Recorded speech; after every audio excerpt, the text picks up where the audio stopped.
Hello and welcome everyone to another exciting edition of the Magic Sandwich Show, number 89 if I'm not mistaken, although that figure should be taken with a great deal of caution.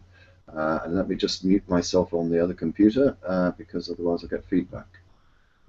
Just to remind people that if you would like to engage with us, you can do so by a number of means. One is the chat page on the Magic Sandwich Show website. If you go to www.magicsandwichshow.com, you'll see MSF chat. I don't think many people have been there recently, but I will be keeping an eye open on that page if anyone is commenting there. You can also use the Q&A function, which, despite requests for assistance in this regard, I have not yet had any. And the odd thing is that when I use Google Chrome and Hangouts on Google Chrome, when I use the Magic Sandwich Show account, it will not access the Q&A. But if I use my DPR Jones account, it does. So if anyone can explain that to me, I would be really, really grateful. Anyway, enough of the... Oh, sorry.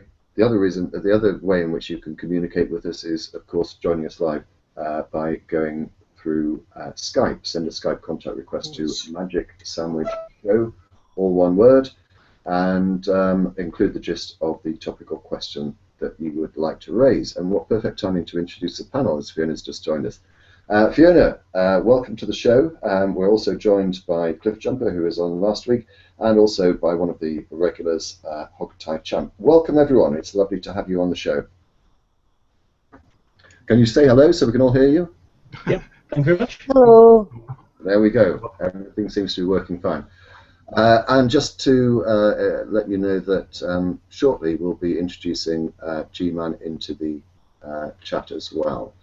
Now, it's not something that we do make a habit of, but on this occasion we are going to revisit our previous show because it did raise quite a bit of interest and subsequently quite a lot of conversation on the internet. And I think Hogtie actually has stated that I think True Empiricism and G-Man have made the best part of 24 hours worth of hangouts and videos about the show. Is that about right, Hogtie?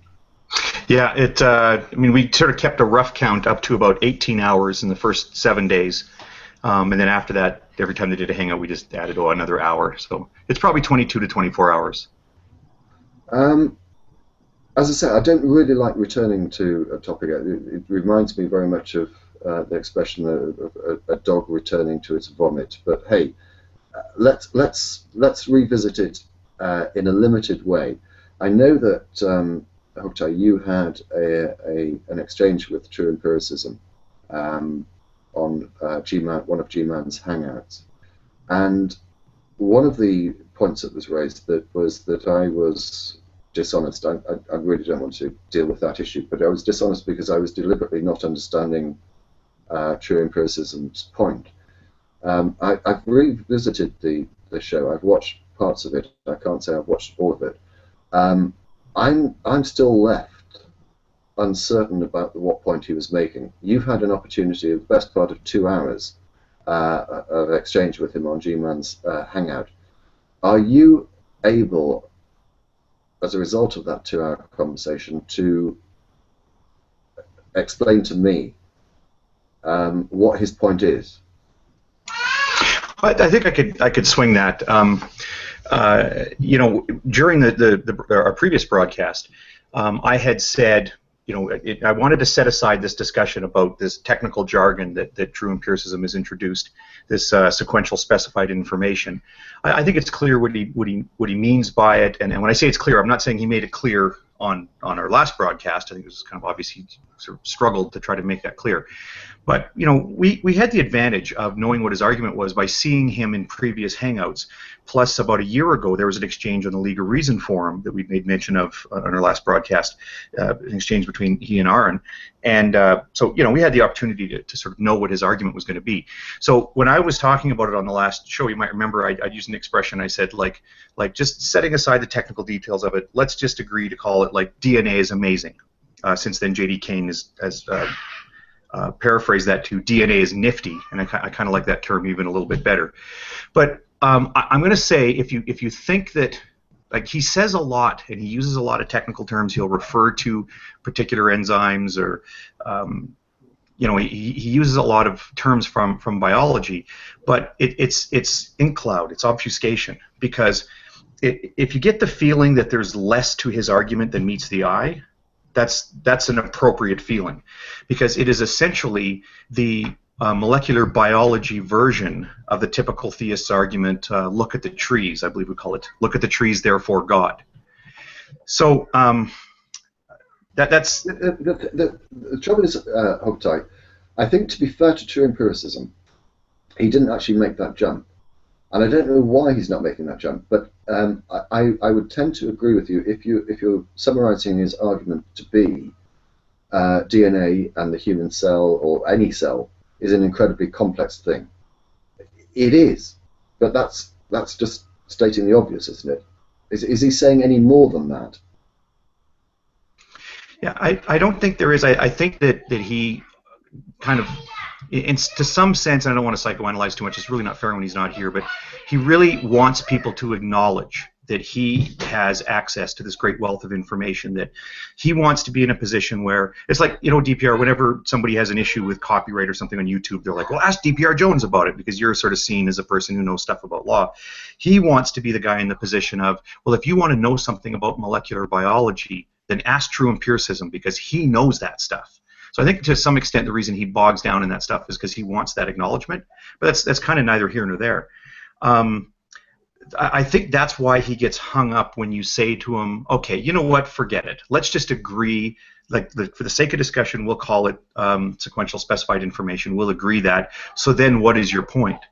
He absolutely won't let you concede the point. He'll go, no, I'm not going to let you agree in arguendo. He won't call it that, but because he wants to come back and have you agree with him that there is sequential specified information. I'm not entirely sure why he does that. This is a tactic that I presumed he was using, and again, he's not here, so I think it's somewhat unfair to go into too much detail about his argument, but and we will be moving on. Don't worry. But sticking with it for the time being. The reason I suspect that he's not allowing you to agree simply for agreement's purposes is because he needs your full agreement to then play his trump card, well, therefore God. And that's why he's not playing that card yet until you've fully agreed with him. Do you think that's a fair analysis?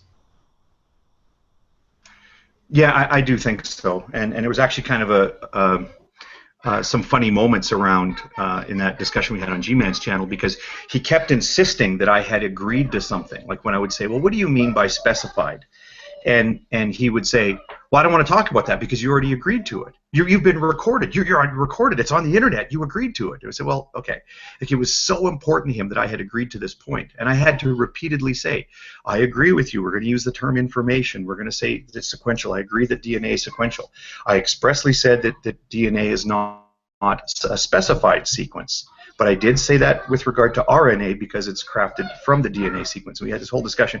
Well, you agreed, and he was just so passionate about the fact that I had agreed with him about something. So yeah, it's let's take the view of I think you've been following this pretty closely. What are your views on true empiricism's argument, and are the comments that have been made by Hogtie and myself accurate in your view? Were you asking me? Sorry, I couldn't hear. Yes, I was asking you. Yeah, I mean, I agree with Hogtie's analysis of it, but I think that there is a little bit more to it than that. And I mean, I don't wish to sound mean-spirited, but I do think that it's not just the desire to be right. There is in there a desire to have beaten down everybody else. And I think that is the problem when it comes to the explanations that he has been given about exactly what it is that we are saying.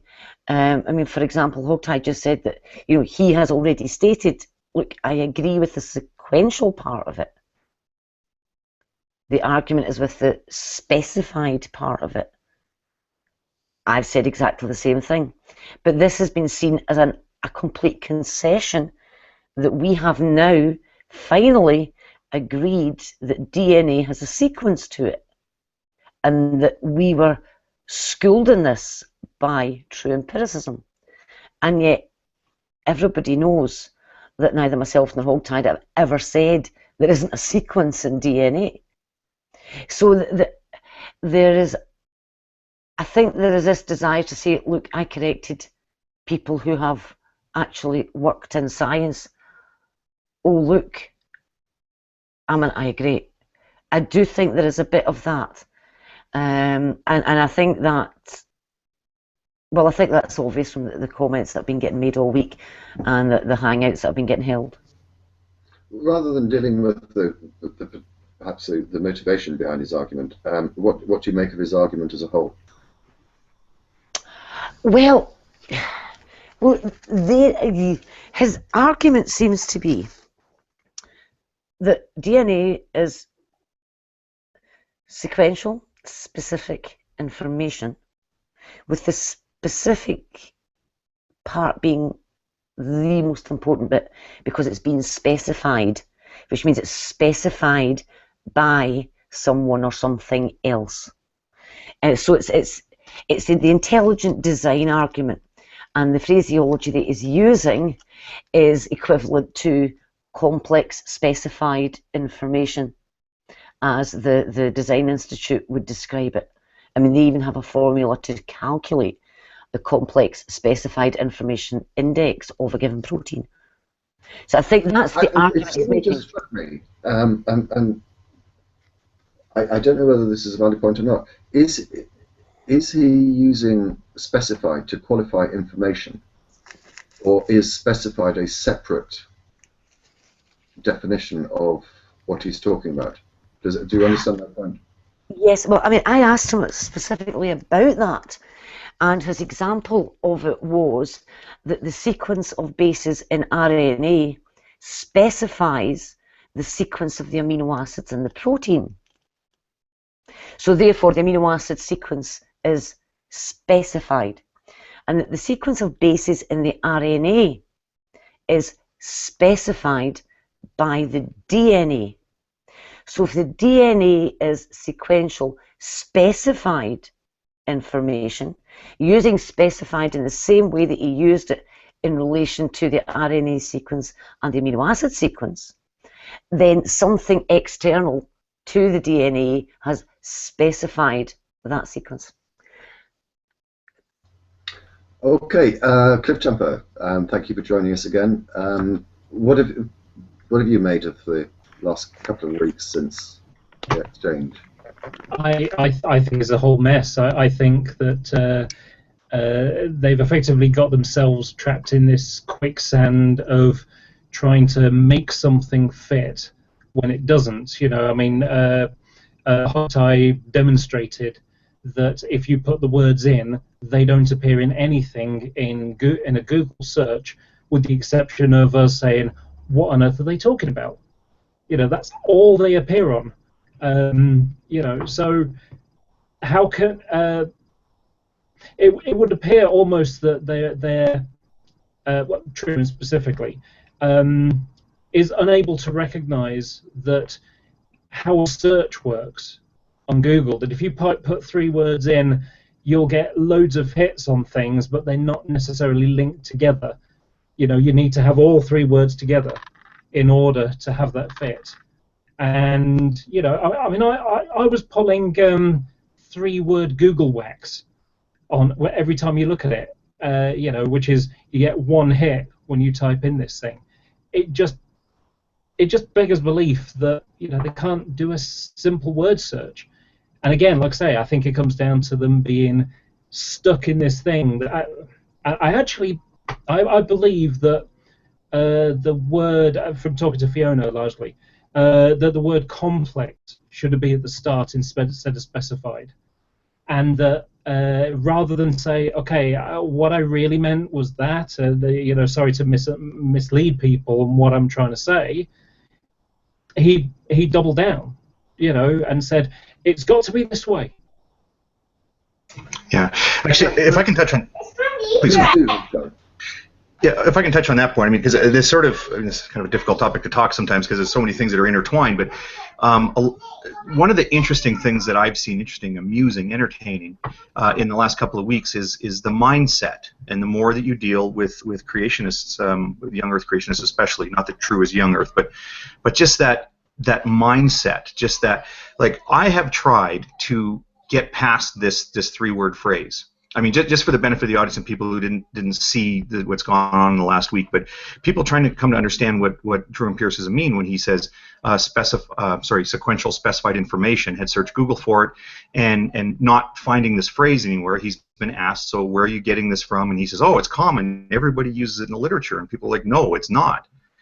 And he's been given the opportunity to say, oh, well, it's a phrase that I'm using. This is what this word means. This is what this word means. This is what this word means. Like, let's come to understand what I mean, and then move past it, and let's talk about the actual underlying issue. But he's never taken that opportunity. Instead, he insists that this phrase is everywhere, even to the point where he held his own Google Hangout, where he did a search. He just changed. He did a search with no quotation marks. He did a search did a phrase. Is DN specified? Got millions of web pages, because any web page that has any of those words, any subset of those words in any combination, no matter how far apart they are, would show up. And then he does this video where he shows the central dogma of molecular biology, where some of those words are present on that page. And they just have a field day with this because, oh, this is one of the hits that comes up in the search. The thing is, if you go to that page and you hit Control F and find those words on this page, they're not there. In fact, I think specified, the word specified isn't even on the page at all. It's not just that it doesn't occur in combination with the other words, it doesn't even appear at all. But when when you say, okay, look, it doesn't matter, it's not on the internet, you're using it, let's understand what you mean, let's move past this, and let's just get to the underlying issue. So what is your point? They'll say, no, it is on the internet, and they will just dig in their heels and insist that we have an argument about whether or not this phrase is on the internet. And the mindset is just baffling sometimes. Anyway, one of the bits of feedback I'll say that from my discussion on G-Man's channel the other night, for some reason the bit of feedback that I felt the best about was when somebody had said that conversation with true empiricism was the most that true empiricism had ever made sense, because we can bicker and whatnot, but at the end of the day, I don't care. As I told him repeatedly on that thing, I don't necessarily care how those words are used in the literature, how the word sequential is used precisely in the literature. That we did come to agree on. How the word specified is used in the literature. That he wasn't able to define. He gave this crazy, pointless definition, and I asked him about it.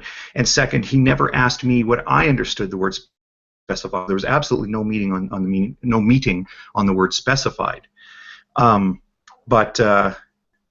We just, I would say I don't care how the word specified is used in the literature. I want to understand what you mean when you use this phrase.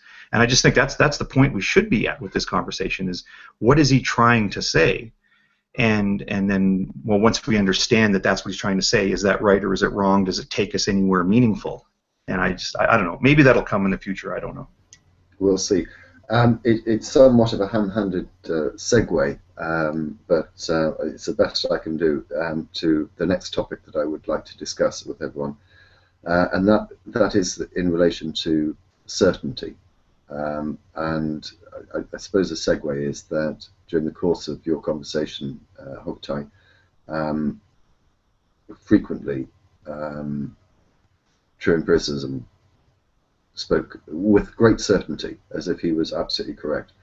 And this is something that I find, and I see that G-Man's desperate to come in at this point, so I'm going to bring him in, because G-Man, like true empiricism, like pretty much every YouTube theist that I'm aware of, speaks with great authority and great certainty, and very infrequently. In fact, I was trying, before the show in the discussion with Cliffhanger, trying to think of a situation in which I'd seen a YouTube theist come out with words such as, I apologize, I was wrong about that, or sorry, yeah, I phrased this badly, I should have explained it this way, or yes, you know what, I got this wrong, or whatever. And it sort of like struck me, or reminded me of the quote by Bertrand Russell, which I did write down in case I forgot it. In all affairs, it's a healthy thing, now and then, to hang a question mark on the things you have long taken for granted. And it strikes me as if I do occasionally hang a question mark over things, and I do question myself and my beliefs and my assumptions. In a way that I suspect, and this is where I want to go with this, that I suspect that the theists don't. And I suspect I know the reason why, but before we get there, welcome to the show, G-Man. How are you? You're muted at the moment. I'm fine, and you? Oh, there we go. I'm fine, and you? I'm very well, thank you, and thank you. I like to make a quick comment. Yeah, I know that you probably I'm sorry. do. I'm sorry, I wasn't being polite. I apologize. No, that's fine. You make your comment. I presume you want to comment about what we've been discussing so far, but go ahead. Yeah, Hogtie, I don't think you're necessarily being accurate about everything that you're talking about here. On True Empiricism's Hangout, he now while I'm not going to go into detail about RNA and DNA and all that stuff that he's talking about, I don't know nothing about that. But I do know that when I was in the Hangout with him, he did show a legitimate link with the legitimate subject going on during that link. He's also challenged Fiona to a one-on-one conversation, which Fiona will not do. Pause that, G-Man. Pause that. Let's take one point at a time. I think what you're referring to is when Hogtie actually showed a screen share of a search he'd done. Yes? Yes. And he did a screen share. You actually saw the words sequential specified information, and you even identified the fact that they were in red, did you not? Yeah, but that's not what I'm talking about. Yes, but did you not read the following words, which said, this page does not exist? Okay. As far as what Hogtie did on my channel, I'm not talking about that. I'm talking about what happened on True Talk TV, on True Empiricism channel, when he looked for it. Okay, and we looked at the Google search results. Hogtie was not present, neither was Fiona, so neither one of them can say anything about that particular Google search. Okay, and during that particular time on my channel, True Empiricism did not speak for himself because he had to go. True Empiricism never got the chance to actually show where he got the information from. Rather, Hogtie Champ did the search. And until True Empiricism does the search in your presence, Hogtie, I think you're being intellectually dishonest about the Google search, and you know it. Okay, can I? Sorry, I see Fiona's ready. I know what was going on. Okay. Sorry, G-Man, please. I'm not going to allow people to talk over each other on this show. Okay. So I will allow everyone an opportunity to speak to any particular issue. Once you've made your point, please be quiet whilst the other person responds. And that point was made to Hogtie, so let Hogtie respond to that. Yeah, I see Fiona's ready to go, so I'll be brief about this. We can talk about whether or not this Google search worked or not. I saw True Empiricism Hangout, but this is what I find funny. I think this will now be the third occasion that I've made this point, that my point is, who cares? The three-word phrase isn't there. We're going to keep arguing about this. We have several things that we can talk about. What is meant by sequential? What is meant by specified? Do we agree on sequential? Do we agree on specified? Let's open the can of worms about information. But no, the mindset here is there are people who are saying that three-word phrase does not appear either on the wiki page that True Empiricism expressly said it appears on. He says using the exact same phraseology, the exact same terminology. He says, there it is, they use the exact same phrase. You know, we can have that discussion, but that's what I mean about the mindset. Like, until we agree, okay, yes, I see it on that page, we're not going to move past it.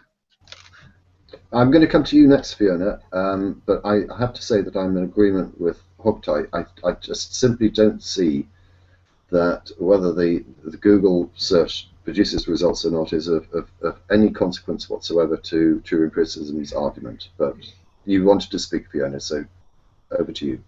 Yeah, I did. I think the reason that this has become such a big thing is because that true empiricism stated that this was a well-known and well-accepted phrase amongst biological scientists, and that anybody who didn't accept it was either rubbish at science, ignorant of science, or lying. That's why it's become such a big issue. And once we've got past that part of it, they then go on to questioning people's experience or credentials or whatever. Now, what I will say is that True Empiricism in the last 24 hours provided a link to his screen share from his own Hangout, and this is the one that G-Man is talking about. And the screen share that True Empiricism used in that Hangout is exactly as Hogtie has described, and is exactly how every search that we've done turned out. It comes up with over 1 million hits, but they are not specific for the phrase because the search was done without the quotation marks. And the article, the Wikipedia article, which the True Empiricism is insisting does have the phrase in it, definitely does not have the phrase in it. It has the word specific, it has the word information, it has the word sequential, but it doesn't have anything which states that DNA is sequential specified information.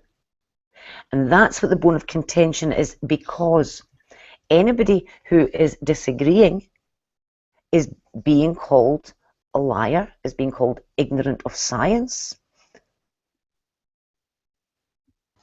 And where do you go from there with the discussion that opens with that?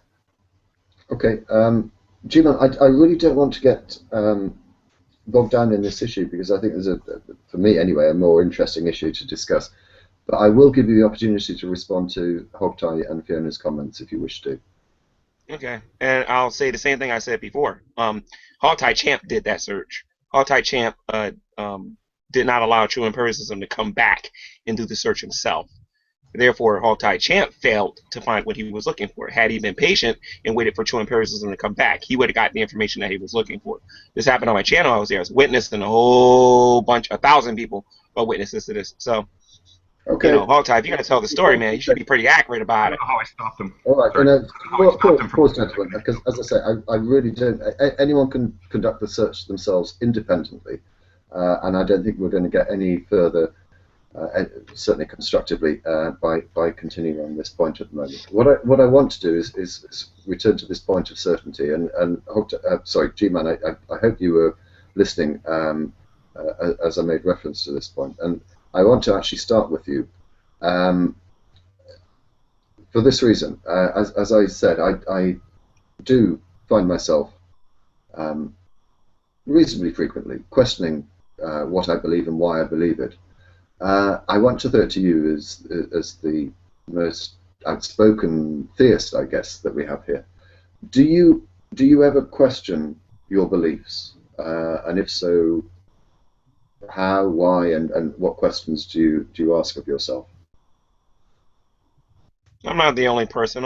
Just about all of us question our beliefs, especially when it pertains to prayer. A lot of times when we ask God for something and we don't get it when we want it, we wonder if He hears us. We wonder sometimes if He exists. We wonder a lot of different things. It just depends what Christian you're talking to at that particular time and where they are in their life. But it doesn't mean that I'm going to stop believing, because I know that, at least for me anyway, that all my prayers have been answered. As far as sometimes I'll have a conversation with like with a militant atheist, and they'll tell me like Jesus, there's no evidence for the existence of Jesus, and I'll present a certain amount of evidence for His existence, and then I might go home and and doubt a little bit, And I said, well, there's no empirical evidence for Jesus. He's not accepting my evidence. Maybe I should stop believing. And then I get back on my computer, and I'll see that there are historical figures talking about Jesus, specifically the Jesus of the Bible. I'll see other evidences throughout history that would suggest that Jesus existed, and then I'll be fine with my faith.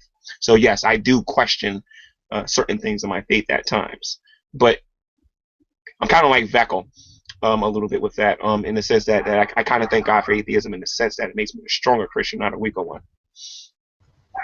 So I'm encouraged by that.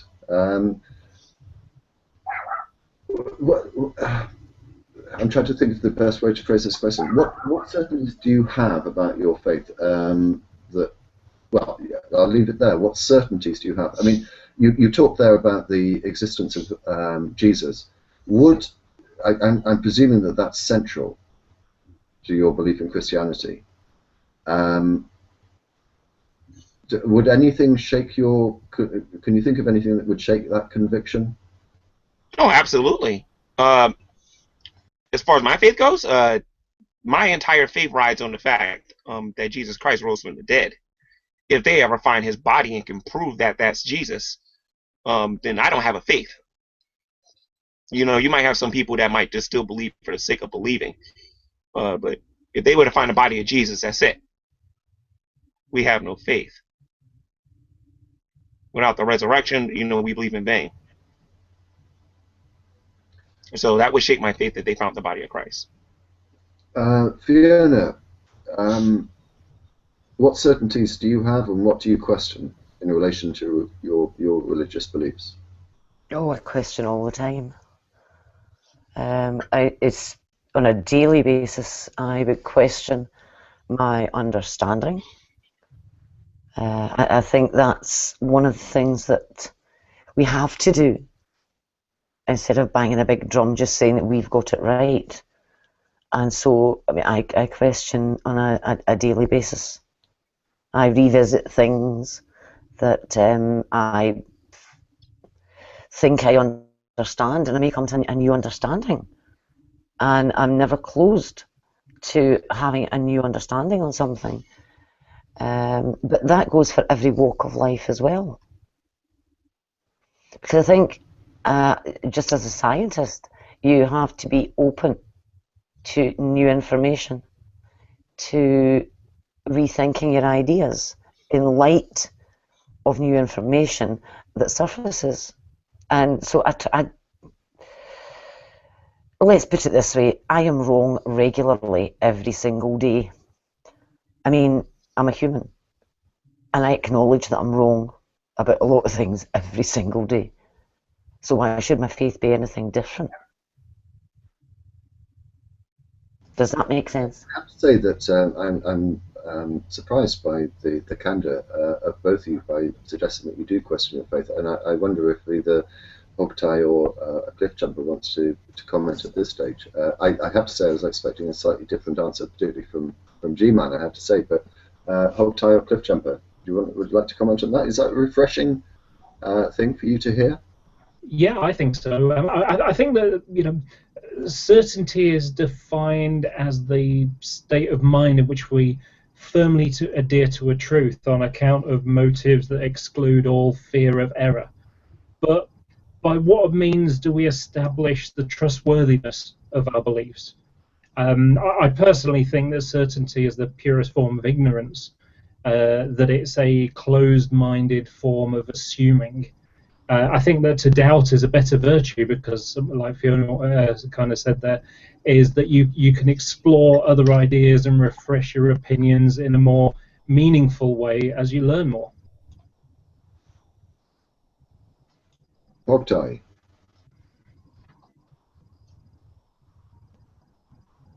You're muted at the moment. Sorry, I'd stepped away for about the last minute there. What was the question? It was about uncertainty in beliefs. I was asking whether you found it refreshing that Fiona and G-Man responded in the way that they did, namely that they do have uncertainties, they do question their positions, whether you found that was refreshing. And I have to say, G-Man, and I will come back to you to allow you to comment. I've seen you talk for many hours on your Hangouts, and you are someone who does come across as speaking with authority and absolute certainty about your position. That's why I find it somewhat surprising that you accepted that you questioned your position. But let's go to Hogtie first, and I'll come back to you, Gina. Yeah, no, the reason I was just asking for clarification is I did miss what Cliff Jumper said, and I hope my life is not diminished for not having heard his contribution. But I did hear Fiona and G-Man, and I wonder if some people are surprised, knowing G-Man's sort of passionate presentation on his channel and whatnot. I have to say, because I've talked with G-Man in other contexts, in non-broadcast things, I know, I think when a Christian says, makes that admission, that recognition that near the heart of the belief system is some doubt and uncertainty, and that they see this as part of the walk, part of the journey. When they make that admission, they talk about it very candidly. I think it's very humanizing. I think this is something we get into these very rancorous and high conflict discussions and debates on here about science or biology or whatever.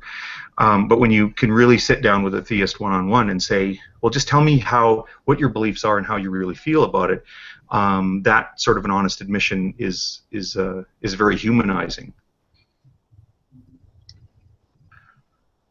Now, if G-Man had more to say about that, but I guess I'll say I'm not as surprised as Sorry, go ahead. Yeah, I have a question for Cliff Jumper actually. Cliff Jumper, correct me if I'm wrong. This is what you said. You said that certainty is the purest form of ignorance. Yeah. Is that what you said, word for word? Yes. Okay, that's all I wanted to know. Because would you like me to elaborate? Yeah, could you do that? Because I don't know what you mean by that. If you're absolutely certain of something, how can you possibly talk to anybody, reason with anybody? If you've got a fixed, closed mind, you can't accept anything outside of your own dogma, your own limited belief. Okay. I don't want to change the topic. I just wanted to know what you was talking about with that. When DPR gives me permission, I'll ask you a little bit more about that. Well, please do. I'm encouraged by the politeness and decency in which this conversation is going. As long as people don't talk over each other, I'm more than happy for it to continue in this vein. So, G-Man, please go ahead. Okay. Now, naturally speaking, Cliff Jumper, I disagree with you with what you're saying about certainty is the purest form of ignorance, and with the elaboration that you gave, because based on the conversations that I have with the atheist community, they're pretty certain evolution is a fact. Okay, they're pretty certain that the Big Bang is a fact. I think you're a bit confused on what evolution, the Big Bang, things like that are. Those things are theories which are built on a stack of facts. Does that make sense to you? Do you understand what I mean by that? I understand fully what you mean by that, but I would disagree on them on those things being true based on a stack of facts as well too. But my point is this: a lot of atheists engage in conversations with Christians about creationism and evolution and Christianity. I'm sorry, creationism and cosmology, but if they have this position of being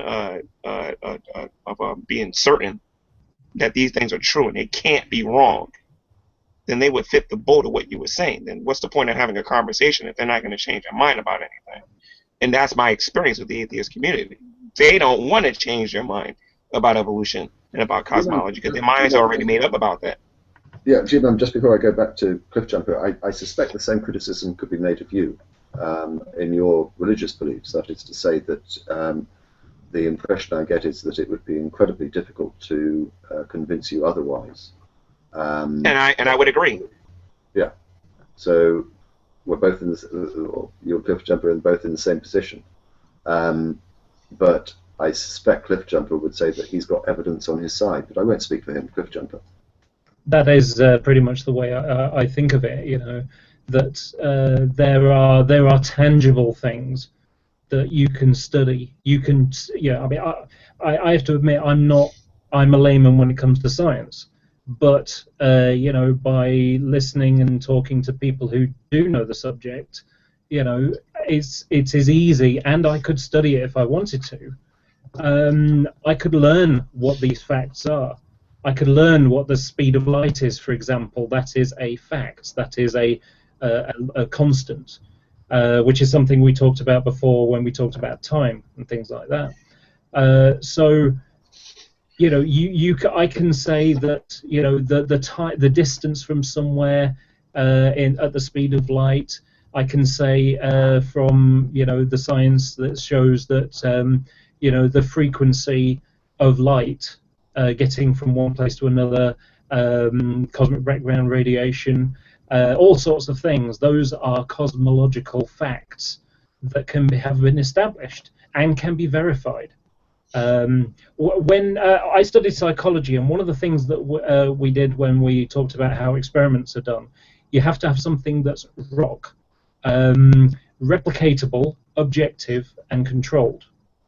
And the idea is that if I create an experiment, you should be able to follow the recipe. It's almost like a cake. You know, you should be able to follow the recipe that I set out and achieve the same results based upon those factors. And if you don't have something that is replicatable, objective, in other words, you're not trying to make something, you're seeing where the evidence takes you, and something that's controlled, you're not adding extraneous things in it, then that is not a scientific experiment. So it all comes down to the verifiability of it. And there are facts that can be verified. And when I say facts, I'm talking from a scientific point of view. A theory is based upon the facts. It is not a guess, which is a colloquial phrase to say theory. Okay, so you're saying that a theory is based on facts, right? And I think you just got finished explaining that you use a scientific method to come to your conclusions, right? Yeah. Okay. In relation to evolution, I guess you can use a scientific method with that. But I think there's a huge debate right now on whether or not evolution is true or not, and it's not a slam dunk that it's true. You know, there's a lot of good arguments out there that would suggest that it's not, and those facts are not really facts. But when it comes to spirituality, the supernatural, and things of that nature, the scientific method is not a good way to test those things. And if you can't test them, why should I believe in them? Why should you believe in them? Because the evidence is all around you. The arguments that we use here on YouTube, for example, you know about the presuppositional argument. You know about my answer to prayer argument. You know about the cosmological argument. You know about intelligent design. There are arguments out there where the evidence leads to a supernatural God. Yeah, G-Man, I don't want to deal with all of those issues, but just to make it known to the people that are posting comments and questions in the Q&A, I am reading them and waiting for a suitable time to introduce them. And this is a suitable time for one of them, and it's a question for you, G-Man. It's one that I have for you as well. Your evidence for answered prayer is something that I'd like you to expand upon if you could. It's a question that's been posted, and it's a question I have. What have you prayed for that has been answered, and have you ever prayed for anything that has not been answered? Before I do, can I ask you a question, DPR? Sure. Are you a 43-degree Grand Master of the Masonic Lodge? Oh, sorry. I'm terribly sorry. That shouldn't be there. Sorry. Apologise about that. I don't know how that happened. Oh, okay. Okay, yeah. I had a bunch of my prayers answered. One of them is I prayed for God for money. I prayed for God to help me find a girlfriend at a time. I prayed to God to help me get somewhere when it was seemingly impossible to do it. A bunch of things. Okay. But I am not. But I want to let your audience know something. I am not talking about the example I gave about the safe. That I am not talking about on here.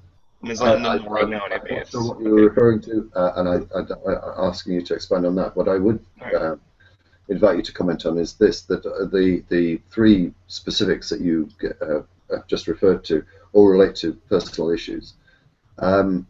Have you ever prayed, for example, for God to stop a disease? Have you prayed that He eliminate the Ebola virus? Have you prayed for Him to stop wars? Have you done something on a more general basis than just the personal ones that you referred to? I have in the condensed version when I ask him to hurry and return, because when he returns, all those things will cease to exist. But have I gotten on my knees and asked him to specifically get rid of the Ebola virus? No. I have not asked him specifically to get rid of world hunger. Why have you not asked him to do that? Because I know when Jesus Christ comes back, all of that stuff's going to be over. None of that stuff's going to exist. Not to mention, I want people to see. Come on, G-Man. Look, come on. We're having a friendly chat here. Stop trying to be talking nonsense to me. Come on.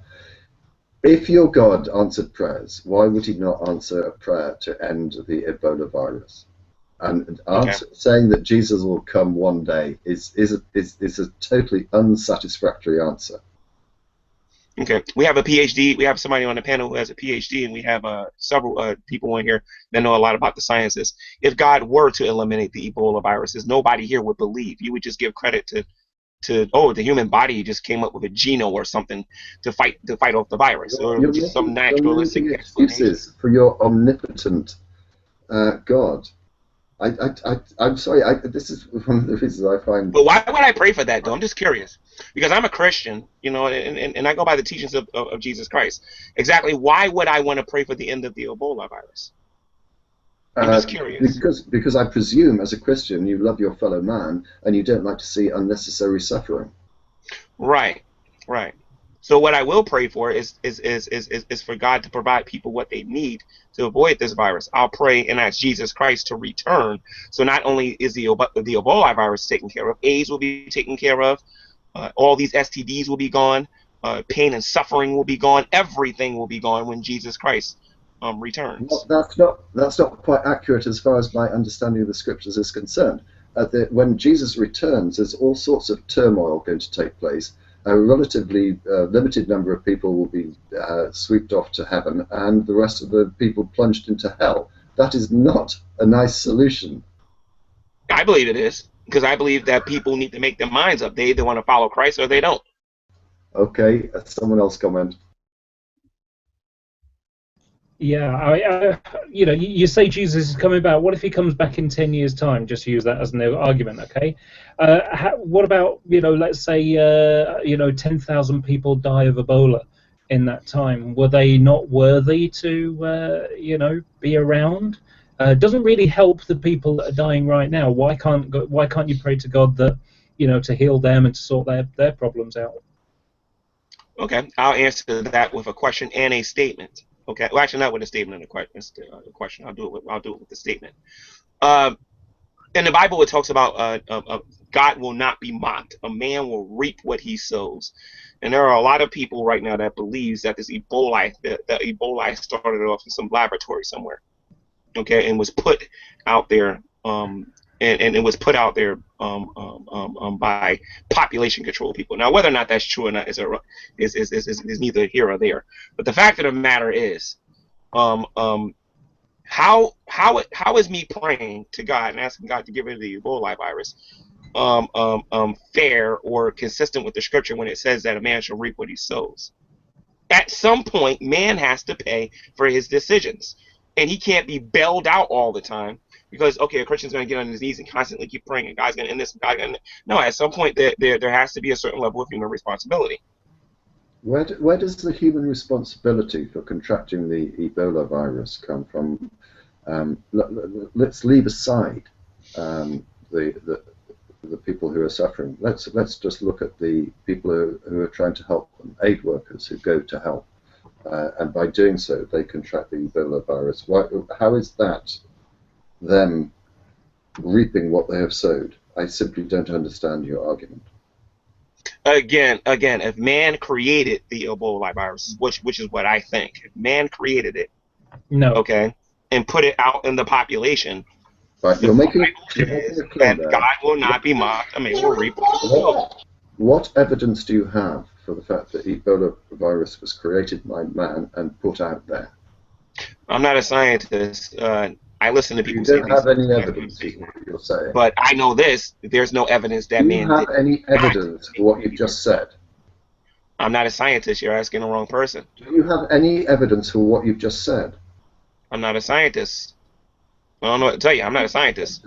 Do you have any evidence for what you've just said? I can put some videos online with people who know about this stuff. No, do you have I'm any not a evidence scientist. for what you've just said? Yes, but I would have to actually play videos on screen share to show you that. And Yeah. you know what? If I ask you the same question and give me certain evidence, I would give peer reviews and I would give videos. G-Man. And Fiona, I know from her body language, Fiona wants to say something. I do have something quick to say. I know what sure. They've tracked the Ebola virus to the Congo and bushmeat, specifically bats. That's where the antibodies, I believe it is, are being found or something. I'm fuzzy on the science. I think Fiona probably knows better than I. Yeah. Can I step in 30 seconds before she does? Okay, Hogtie, you go. Just I want to stitch a couple things together. We were talking before about the difference between scientific method, scientific route of understanding, that sort of thing, and spiritual.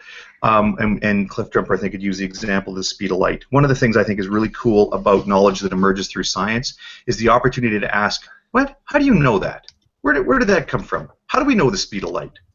Right? And we can learn there's a measurement. So I invite Cliff Jumper and Fiona when they're about to explain that it's well understood the Ebola virus is not man-made. How do you know that? Because it's well understood. Fiona. Well, if we actually look at some of the sources that have been found, the main one is fruit bats. And you can actually have a look at a very interesting phenomenon in a cave. It's called Kittom Cave. And two people who went into that cave both contracted what at the time was thought to be Marburg virus, subsequently being discovered to have been Ebola. And this is way back in the 80s. But Ebola, I believe, first raised its head in Zaire in the 70s. And in fact, the strain going around at the moment is very similar to the Zaire strain, and they're saying that it is the Zaire strain. If it was a man-made virus, then it would have been made prior to the first outbreak, which was in the 70s. That's the first one we know of. And in the 70s, we did not have the ability to manufacture DNA the way we do now. We didn't have the technology to sequence the genome of the virus. We couldn't make the virus. We didn't have the technology to make it. So to say that it was made in the 1970s is, I think, buying into tinfoil hat conspiracies. We had the same arguments being made for HIV until they started finding that HIV had occurred way back in the 1950s.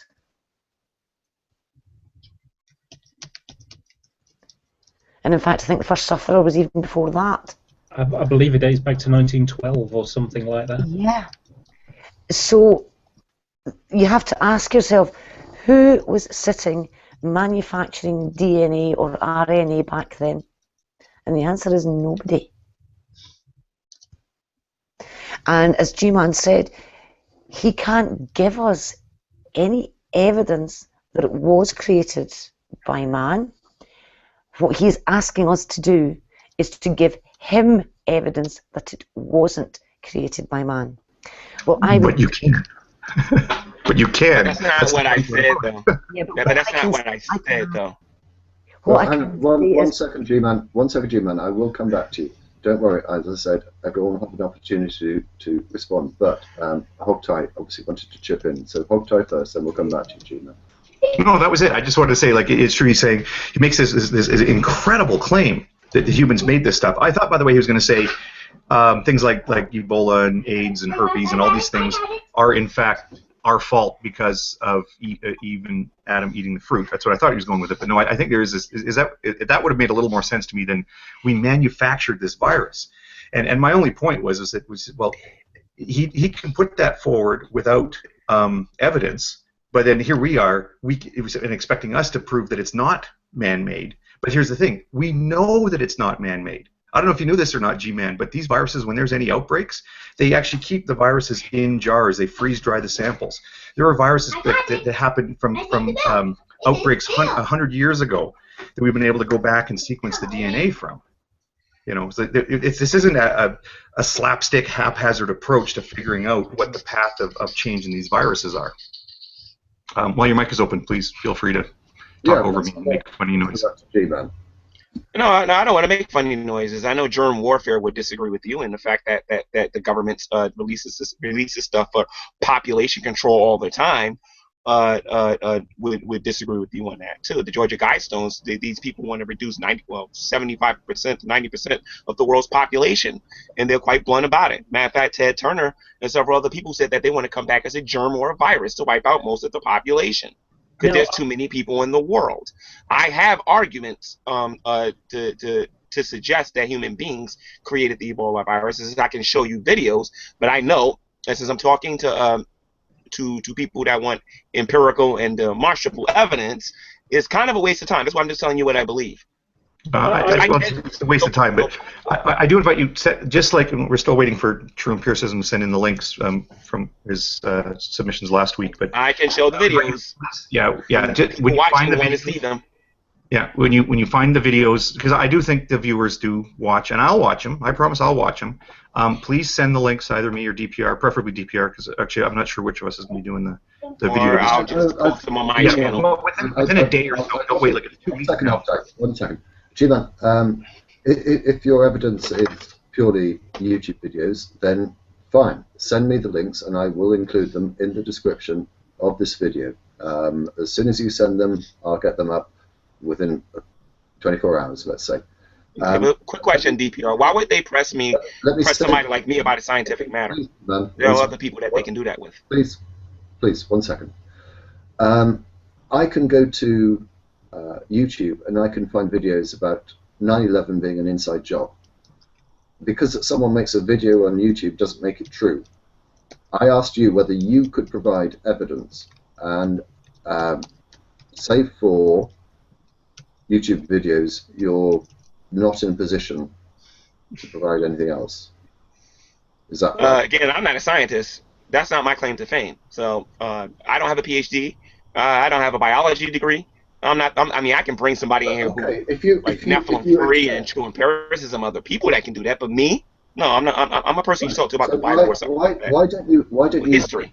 Why don't you take the honest position and actually say, I've heard this, but I can't prove it's true, but I've heard that, rather than taking a more positive position that you have in relation to man sows what he reaps. I mean, it just seems to be a terribly dishonest position to take. I'm not going to say I can't prove it because, again, I mentioned the Georgia Guidestones. I mentioned the fact that our government releases this stuff on populations all the time to reduce the populations. There are people like Ted Turner and other people who have openly said that if they died, they would want to come back as a virus to wipe out most of the population. This is something that is very real. In China, we have, what is it called? In that country, you're only allowed to have one child. And in this country, we have something similar. I forget what it's called. think it's Planned Parenthood. I think that's what it's called, where they actually want to make sure that people can have a certain amount of kids. There is a real plan out there that can be shown via internet websites, YouTube, things that we see out there in the public government programs that would suggest that they want to reduce the population. And I have no reason not to believe that the government would do something like that, considering the U.S. history and some of these other countries' histories and what they have done to their own populations. Now, I remember not that long ago, only probably about maybe 5 or 6 months ago, on a JD Kane hangout, where you said that aspartame was a government ploy to reduce the population to something like 250,000 people or something like that. I can't remember what the number was. Or 2 million or whatever it was. I can't remember. It doesn't really matter. And people pointed out that this is a completely ludicrous idea, since the only way for it to work would be to poison children before they can give birth. And yet, I've been drinking stuff with aspartame in since I was a little kid, and, you know, I'm a grown-up now. I could have had 10 kids by now. You said aspartame or asbestos? I didn't hear what you said there. You said aspartame or asbestos? Aspartame. Yeah, aspartame. You know, the artificial sugar. Aspartame. Okay. Aspartame. Okay, all right. I believe they put that in our food, and I can demonstrate that actually right now. Actually, since I have several things that had aspartame in it. One second, Fiona. I know that in some regards, G-Man's somewhat outnumbered here, and I don't want him to say that he didn't have ample opportunity to advance whatever argument he wants. G-Man, when you say I can prove that right now, what exactly are you saying that you're going to be able to prove? I can prove, number one, that our leaders think there's too many people in the world and they need to find a way to reduce the population. Exactly, man. I think there are. Do you not think that we have an issue with overpopulation? No. Do you not think that no. Don't? No, I don't think that this planet is overpopulated. Wow. I think there's more than enough food. I think there's more than enough food to feed the people on this planet. I think these people just want control. They want a smaller number of people so that they can control us. That's what I believe. So what do you predict the current rate of population to be in, let's say, 2040, at current rates? I'm not sure. The problem is, G-Man, you know, how come there are starving people around the world if there's enough food? The governments are okay. I'll take Ethiopia for example. If we wanted, for example, to send them some food, the government can tell you no, you can't send them food, and they are restricting certain people to get food. In fact, the last time I was in Jamaica and I wanted to go to the really poor areas and try to feed the people down there, I was told I could not do it without permission from the government, and these governments are preventing some of their people from receiving food. This is something real, and this is something that's going on worldwide. I have to say, Cliff Jumper, on this point, I am with G-Man.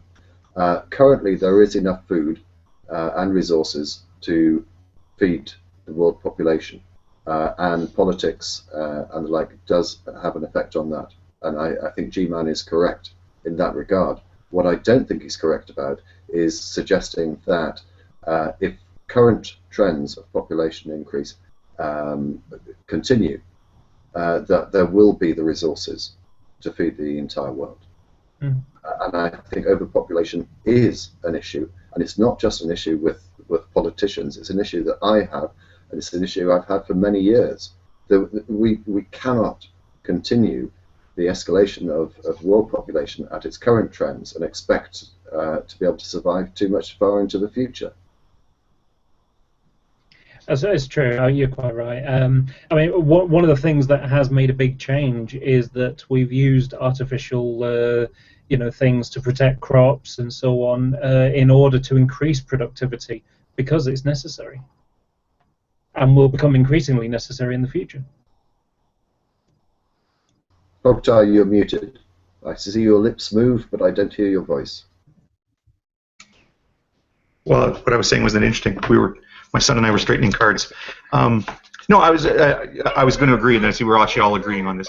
It's not a this or a that situation where it's either overpopulation or we're having an issue with the food distribution system. Obviously, there's better ways to distribute resources than how we're doing it now.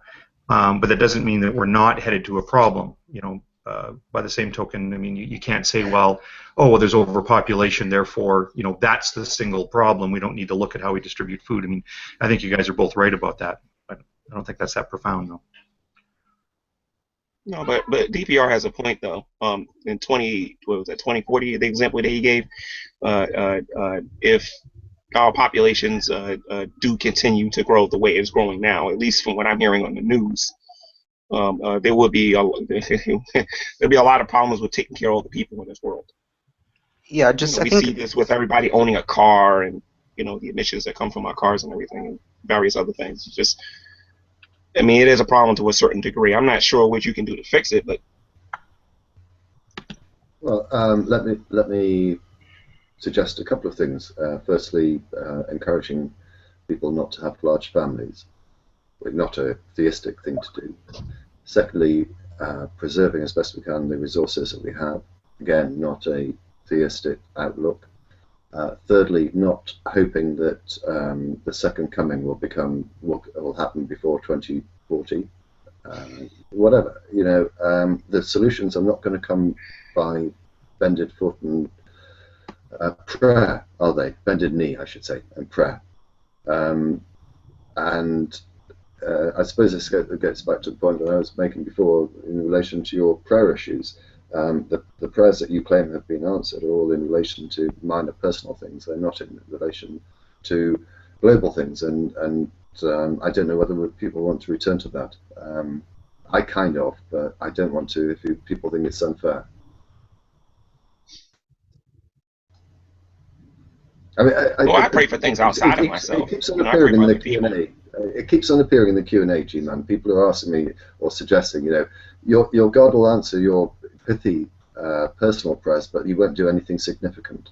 And your only response seems to be, well, he'll send Jesus down for the second coming. And people seem to be unsatisfied by that response.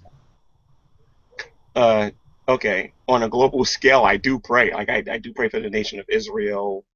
Some of the issues that goes on here, well, a lot of the issues that go on here, what's going on in some of these other countries. But again, I know what my Bible says regarding what we should pray and how we should pray, and what prayers are going to be answered and which prayers are going to take time.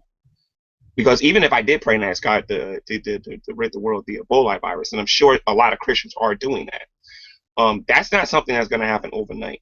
Because he's allowing it to happen, obviously, and there must be a purpose behind it. Why not? He could do anything, apparently.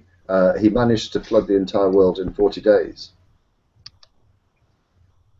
Yeah, but before he flooded the world, I believe for 400 years, he warned the people that he was going to do it because he wanted them to repent.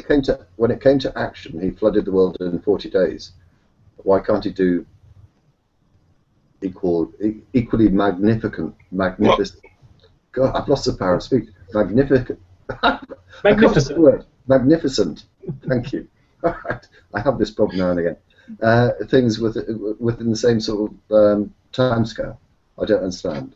Well, I'll say this. I don't believe that God is responsible for the Ebola virus, but if I'm praying and asking God to get rid of it, and the Ebola virus is not going away, then he has a purpose for it. Okay, or rather, he's taking something that was meant for evil, which obviously I believe came from the devil. You know what I mean? And is trying to use it in a positive way to bring people to Christ. Now, that's according to his will and his plan and how he sees things. I'm not eternal. I don't know everything. He does. So. Hang on, G-Man. What a twisted God you're. And I'm not making excuses for him. Yes, you are. And I'm not making excuses for him. Exactly. I can see this in the practical world. I can ask my mother or my father to do something, and just because they don't do it right away doesn't make them immoral. They can take 2 or 3 years to do something that I asked them to do, but the point is they'll do it after whatever their purpose was for allowing that thing to happen in the house or whatever is fulfilled. It makes sense. Let's just backtrack a second. Do you accept that your God is all loving? I accept that my God is loving. He's not all loving, because if he was all loving, he would love sin. Okay. I do not believe that Do God you is all accept of it. that? Do you accept that your God loves his creation, human beings? Yes. Yes. Do you think that a loving God would visit such horrendous illness on and suffering on his creation? I believe he allows it for a couple of reasons. You have to remember a couple of things about the scripture, what the Bible declares about people. We're not good in his eyes. We're evil in his eyes. We're sinners. And we do wrong all the time, according to him. Okay?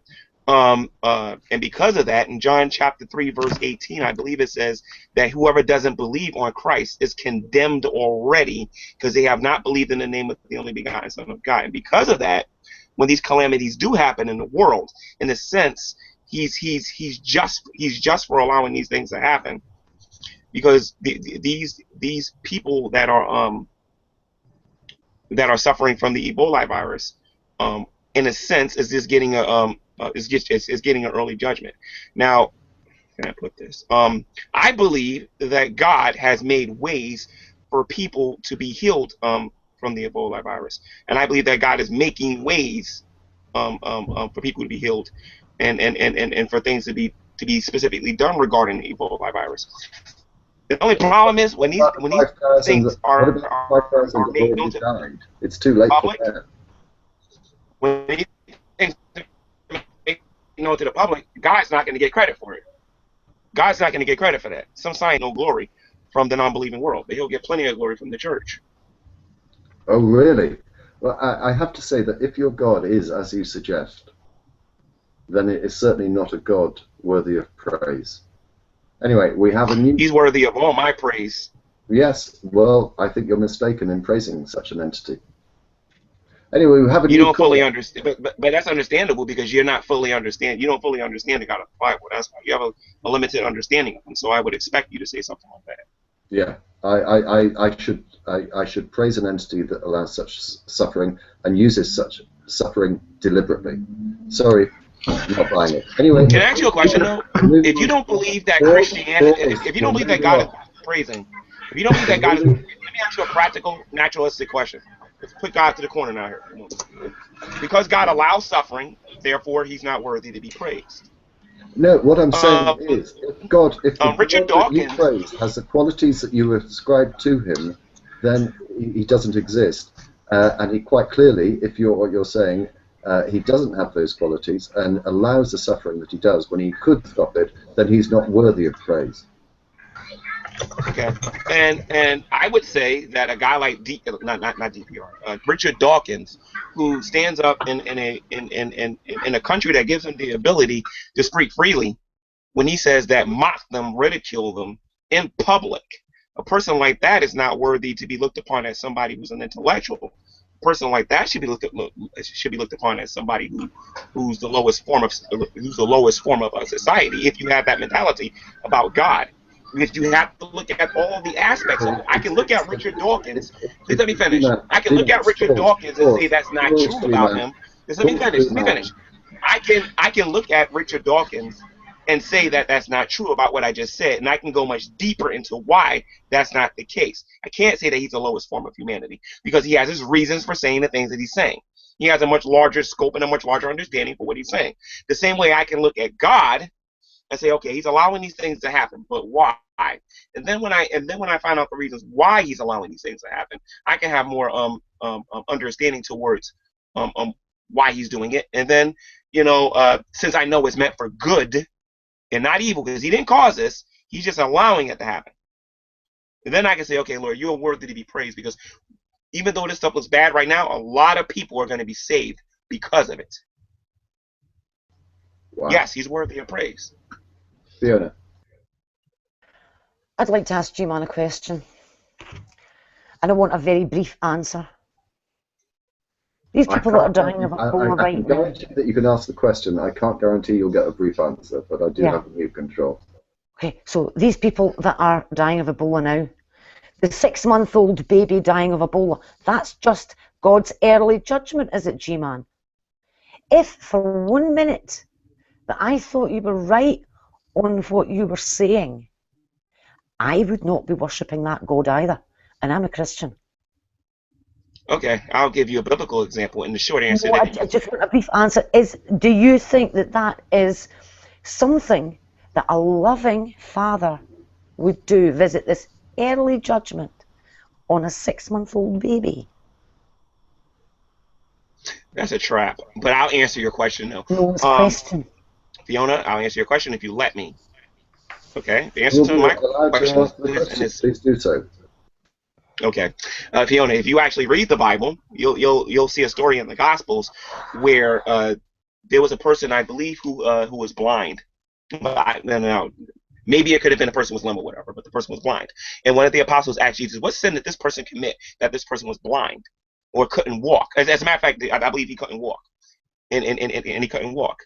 That's a terrible thing.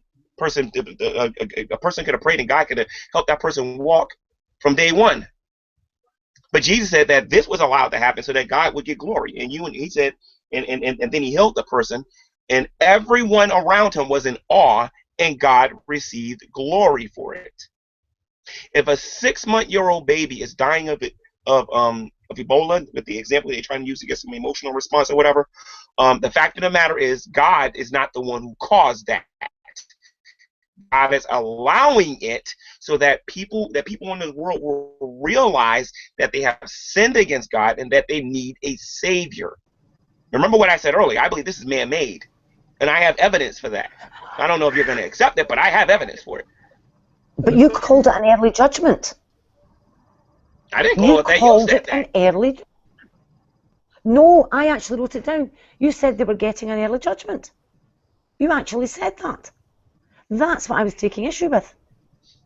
Okay. But the Bible says in John 3:18, that he who does not believe, Fiona, and you need to hear this, is condemned already, meaning they're presently in that state they're in right there. They're condemned in the eyes of God. Maybe not in the eyes of man, but in the eyes of God.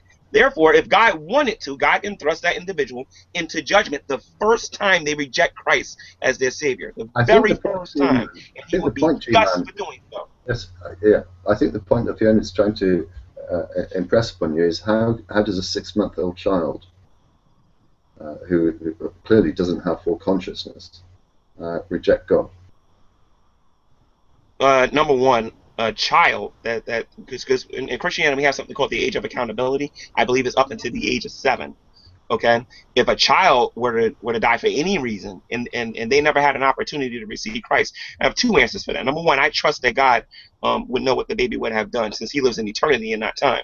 Number 2, according to what I understand about the age of accountability, that child would go to heaven. That still doesn't answer the question. That still doesn't answer the question. There are babies dying right now of Ebola, which you called an early judgment. You've now just said yourself. No. You said baby, not me. You said. I'm sorry, but if you're just going to talk over me, G-Man, you're the one that said it was an early judgment. And that's why I'm asking you this. You've just confirmed that a 6-month-old wouldn't be judged. And yet their death from Ebola is an early judgment. You can't reconcile those 2 things. Yes, I said babies. You said the people dying of Ebola at the moment were getting an early judgment. So I asked a question about a subset of those people who are currently suffering and dying from Ebola. I asked about the subset of 6-month-old babies. Now, either it's an early judgment on everybody, or it's an early judgment on nobody. I'm sorry. Okay, so I'm going to say this again. No. Let me answer your question. Can you stop appealing to emotion and let me answer your question? Because that's what you're doing right now. You're appealing to emotion right now. So let me answer your question. In the side chat. Well, let me answer your question. Both of you pause now. This conversation so far, this program has been conducted with reasonable levels of courtesy and respect. I insist that that maintain, and that includes not talking over each other. Fiona, I'm going to allow G-Man to respond, but please do not talk over each other. Thank you. G-Man. Now, just for the people watching, I believe that Fiona is appealing to emotion, and it's also a what-if situation. I haven't heard one case on the news yet about a child dying of Ebola. But again, God is not the one who sent Ebola. God is allowing it to happen for whatever reasons He's allowing it to happen. I'm not going to think that God is unjust for allowing this to happen.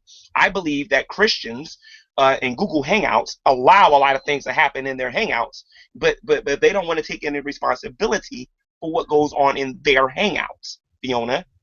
Okay? That argument doesn't work. If you are a child of God like you say you are, Fiona, you understand that all have sinned against God, and you know the punishment for sin. A baby, until he's 7 years, there's an age of accountability. That child has to have the ability to be able to say, okay, no, Jesus, I don't want to worship you. I don't want to follow you, and I don't need you as my savior. You're talking about a 6-month-old child. Okay? I believe that child dies, that child's going to go to heaven. Okay? If you want to get mad at somebody for sending Ebola, go talk to the devil, because he's the one who's sending it for his wicked and evil purposes. And I can give you a plethora of scriptures to prove that. Okay? As far as God goes, he's just allowing it for whatever purpose that he's allowing it. Same way he allows murder, rape, and everything else in this world. You can give us a plethora of scripture. Can you give us one jot of evidence? Evidence for God?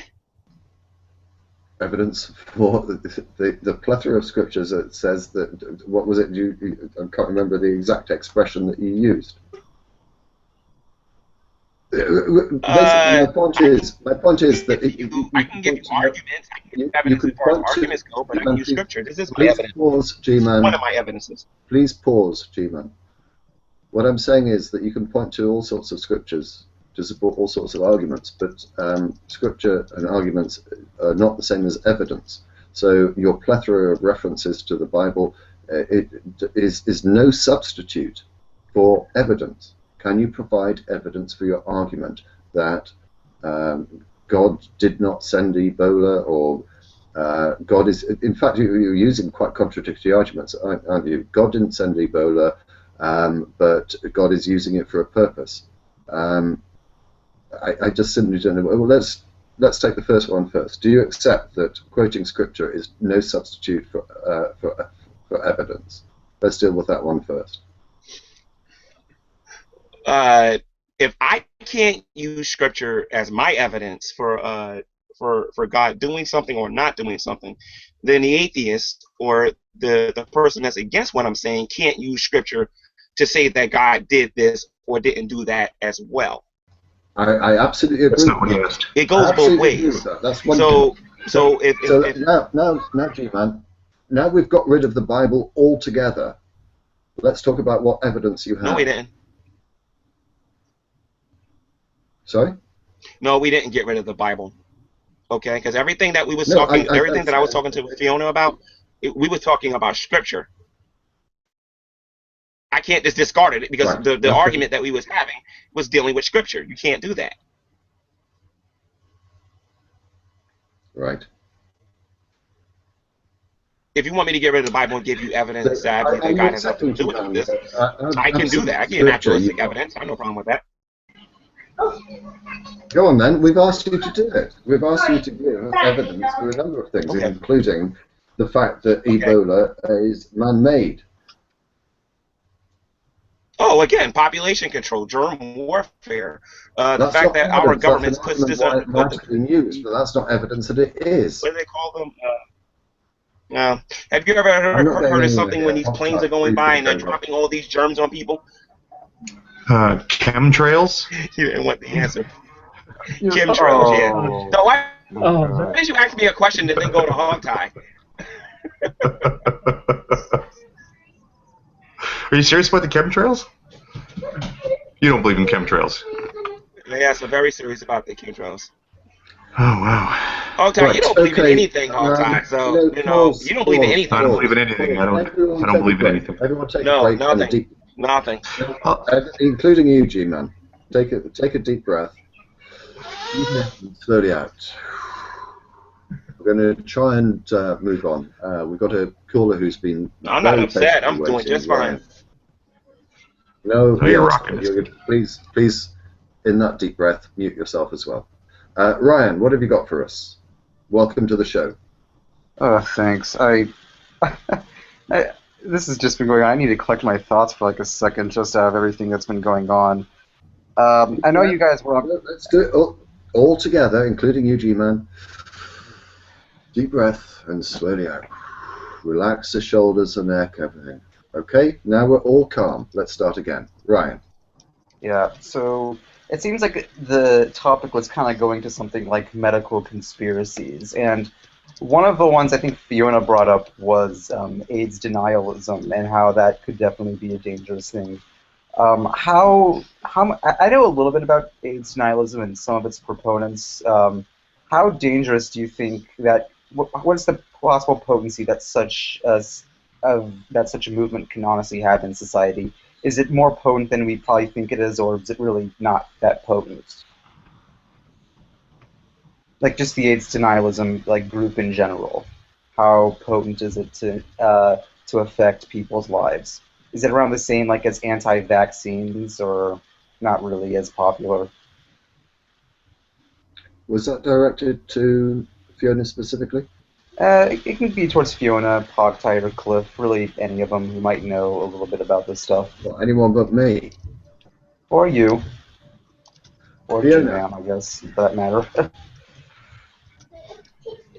Well, can you repeat the question? I got most of it except for what the actual question was, and that was in terms of the impact. Are you asking about whether or not AIDS denialism is as destructive as anti-vaxxers?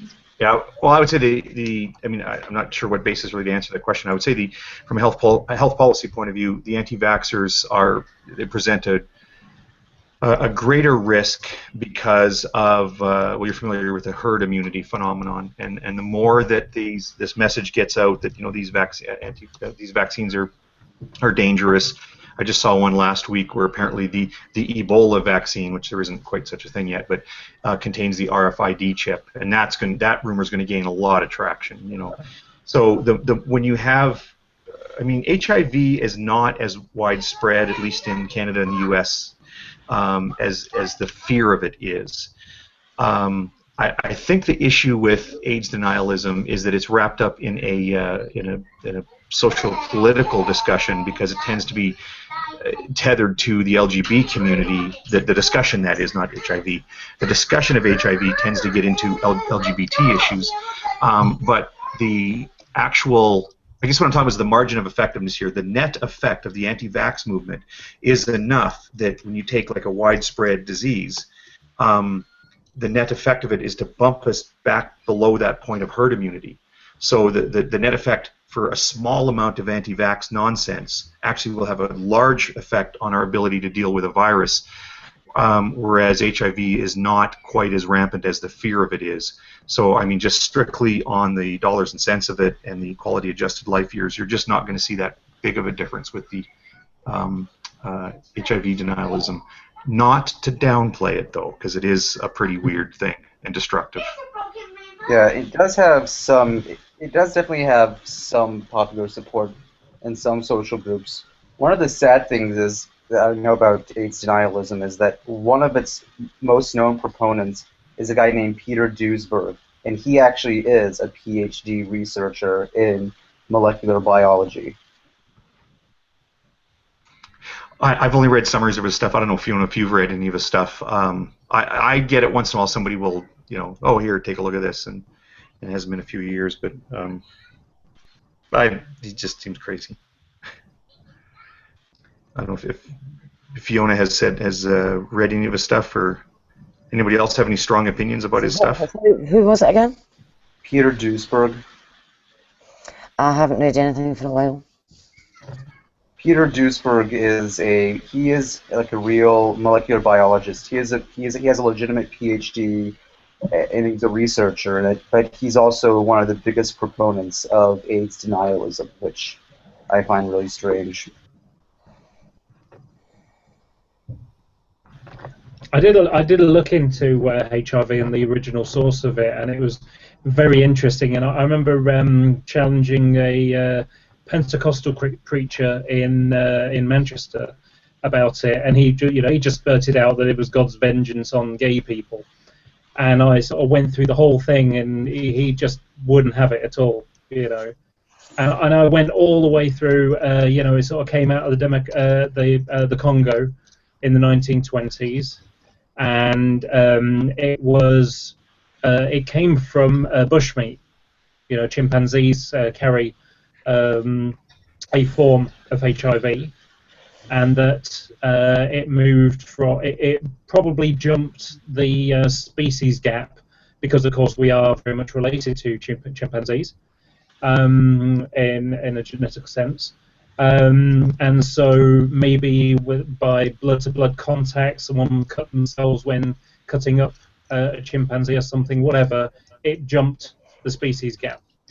So this also happened about the same time as Europeans were expanding into colonization of Africa. So you've got big towns, people are coming to the towns for work and things like that, and big towns lead to prostitution, and so people are having sex with multiple partners, and so it jumps to somebody else, or to other people, and it gets across there. And then post the 1950s, the decline of colonization meant that the UN put out requests for help from around the world, and some of the people that applied to help were from Haiti in Central America. And they spoke French, they were well educated, they were black, they spoke the language, and it was good money as well. So they went and helped, and it jumped to that population, and then they took it home to Haiti with them. And then around about the same time, in the 70s, there was quite a big, I'm getting a lot of hissing in the background. Anyway, so in the 1970s, there was a big industry for blood plasma, and it was coming from Haiti. There was a guy who was nicknamed the vampire. I can't remember his name now. And it was something like 1,200 liters a month or something like that were being produced in Haiti and sent to America. So the first people to contract it were actually hemophiliacs. But also in the sort of same period and into the early 80s, areas like Haiti were prime spots for gay tourism, and so that's how it jumped into the homosexual population. So all that chain going through is how it spread to America, where it first got recognized as a disease. And I went through all this data, and he just went, "No, God did it." That's that's a phenomenon I've seen before. It's I find it really interesting. This was a point I was making a little while ago, either on our last hangout or it was on G-Man's channel. You guys, just I'm sorry. Just I don't know. It's like a knack. As soon as I suck in right in there, was a point about what sort of gets a scientist's curiosity, right? And the first thing is identifying that there's actually a phenomenon, right? So that when one sec.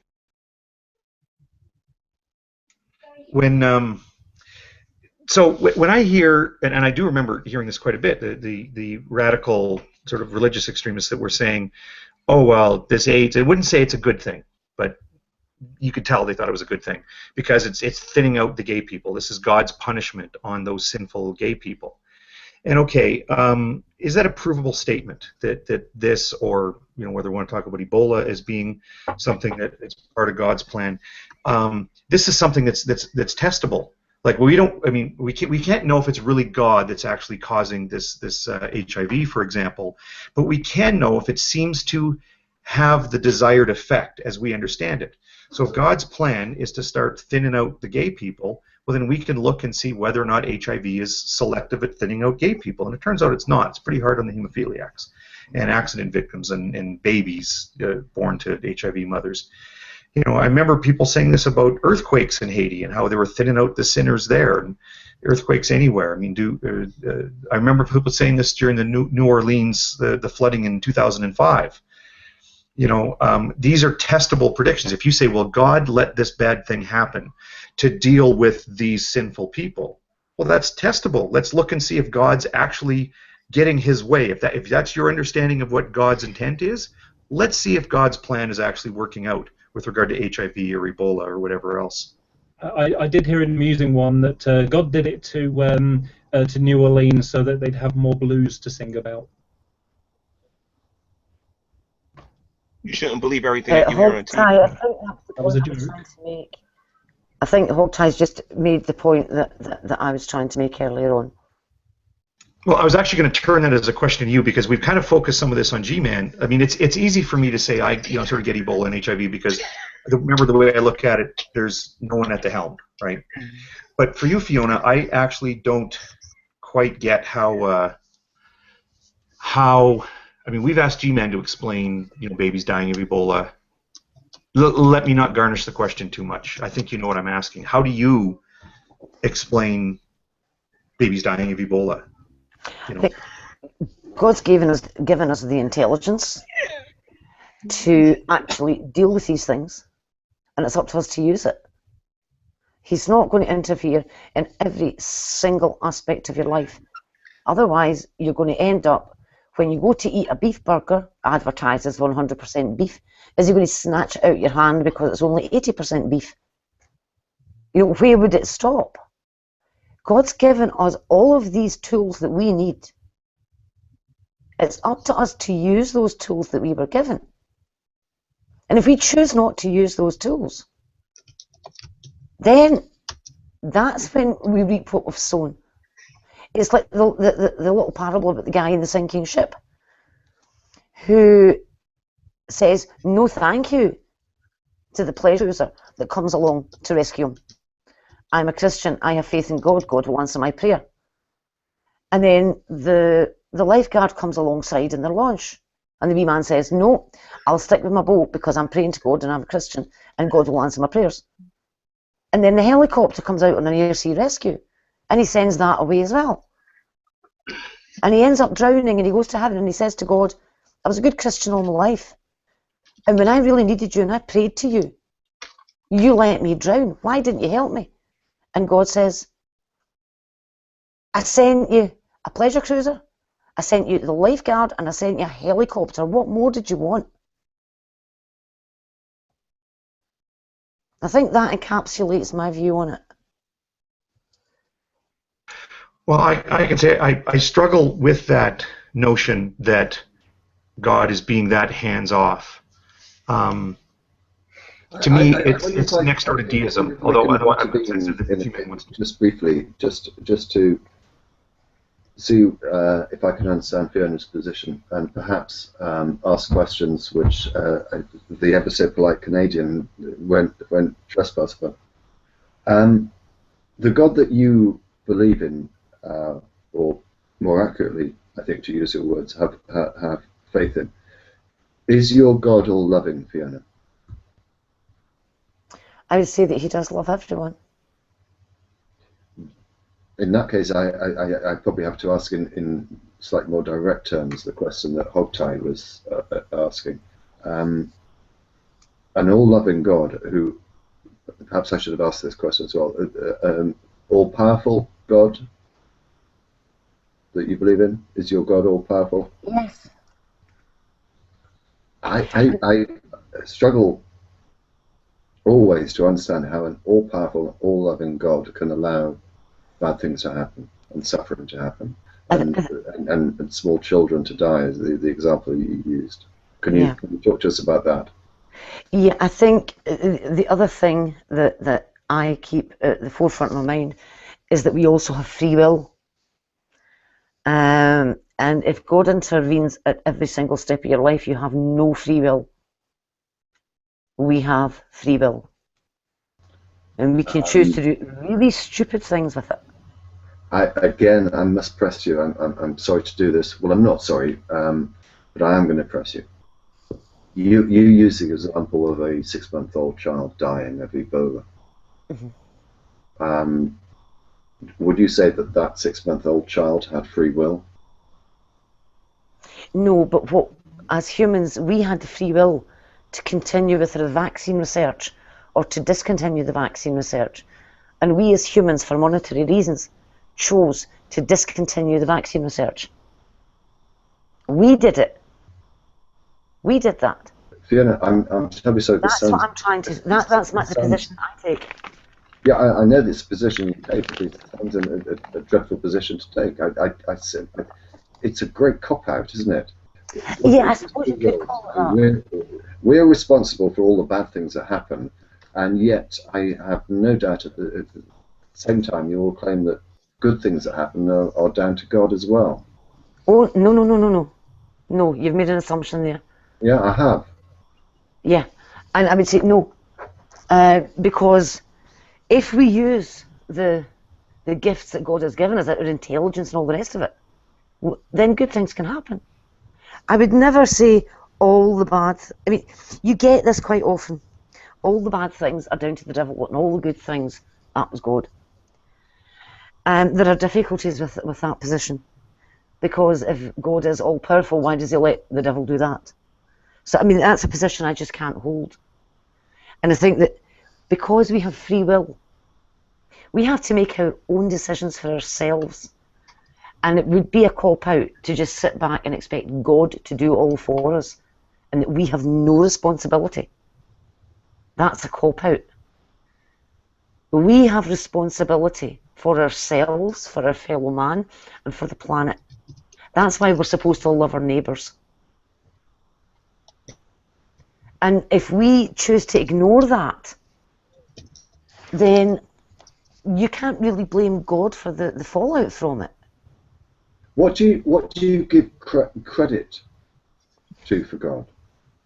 I give him credit for, if I ask, then he will help me on the path. He will help me, he'll lead me the right way if I ask him to. I was talking perhaps more generally than your personal things. You obviously give credit for God for creating everything, yeah? Yes, but I'm not a stereotypical creationist or a young earth creationist. Okay, so insofar as his creation is concerned, what do you give him credit for? Do you give him credit for creating the heavens, the earth? I guess that's an accepted.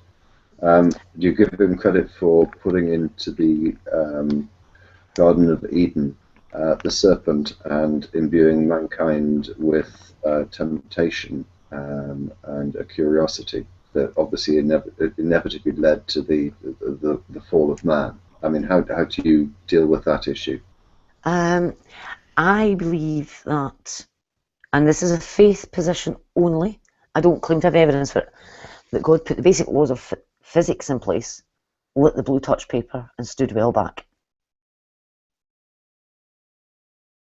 And that's it.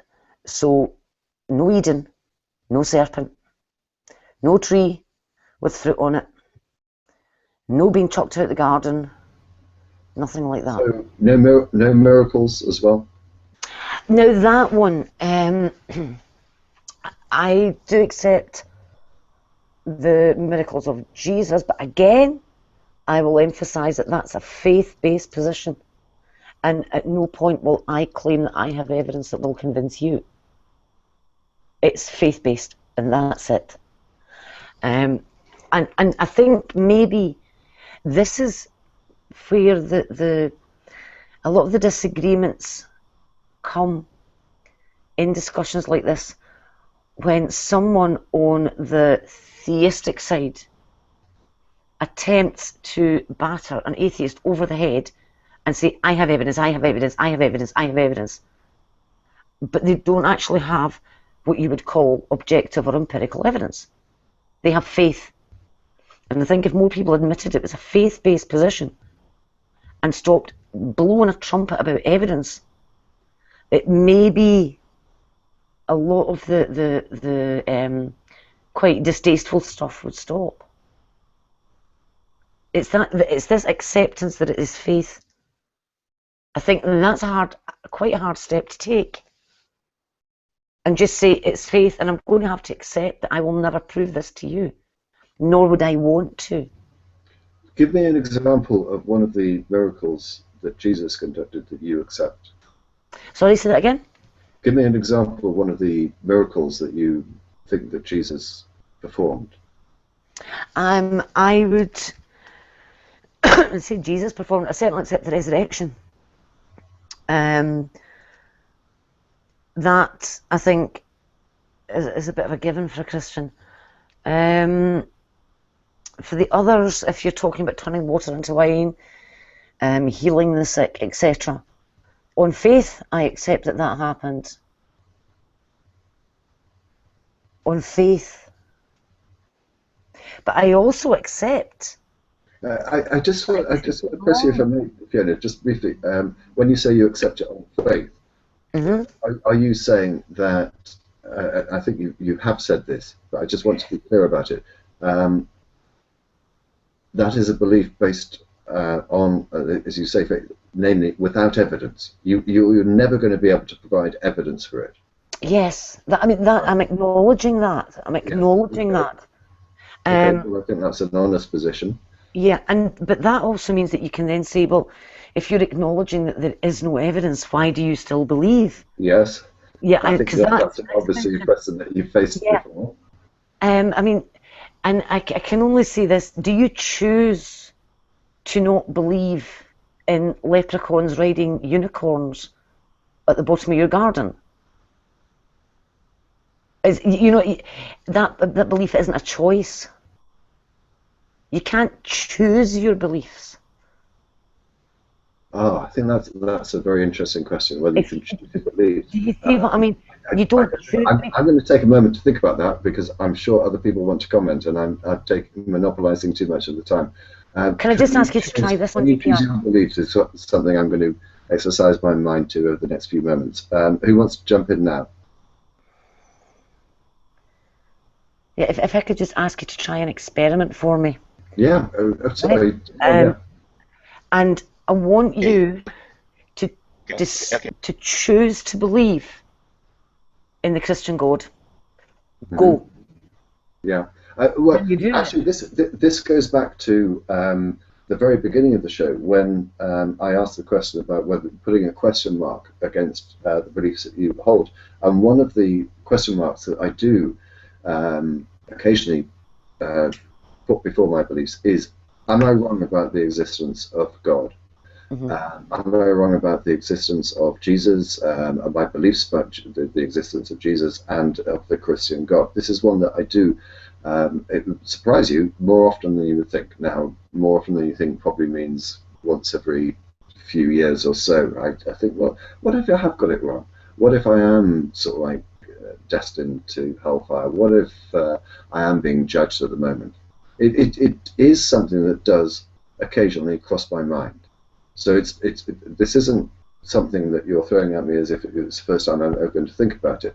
I've thought about it a lot, and I've even and particularly when I was much younger, tried desperately to believe in the Christian God, and it was actually through those attempts that I ultimately ended up in the position I am now, that I have no belief. It's because I tried, and whenever I looked for evidence or reassurance, I found none. There was no evidence, and unlike G-Man, my experience was that my prayers were always left unanswered. So where I thought there would be evidence, there was none. And then, relatively quickly, I adopted the position that I now hold and have held for the best part of 30 years or so.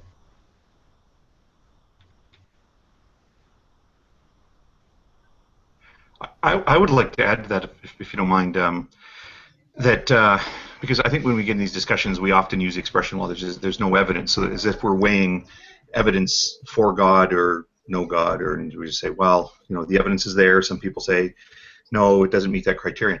I mean, ultimately, we're going to have to be, as individuals, we have to be left with a way of looking at the world.